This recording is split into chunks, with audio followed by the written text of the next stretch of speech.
I grew up in South Africa, rural South Africa, under the apartheid regime. We grew up absolutely poor. We lived in a tin shack nailed together with sheet metal.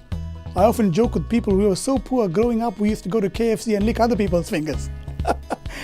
But truly, life was very difficult.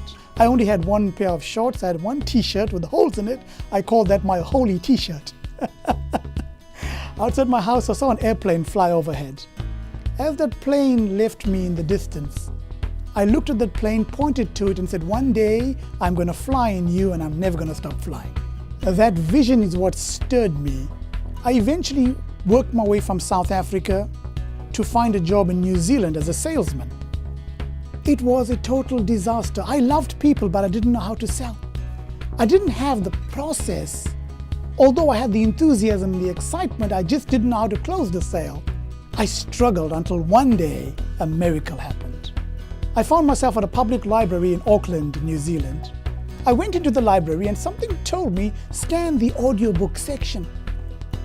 As I did, I found an audio cassette with a man with a very interesting name, Zig Ziglar. From the time he opened his mouth to the end of the tape, I had tears rolling down my face because he said some things I've never heard in my life. He said, nobody cares how much you know until they know how much you care, and you can get everything in life that you want if you help enough other people get what they want.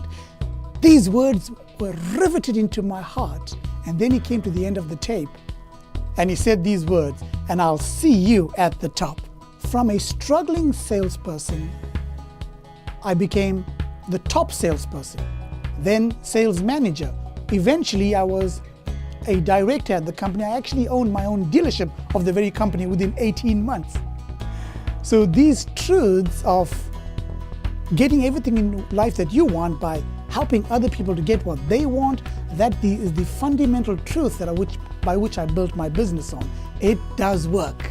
So building winning relationships is one of the core things we do at Ziglar. Teaching people how to work as a team. And here's the beautiful thing that Mr. Ziglar always talked about, having the home court advantage. People that win at work and also win at home. We got a lot of companies where they focused purely on success at work, yet so many families are falling apart. And so that's one of the core things we are working with Zig Ziglar International.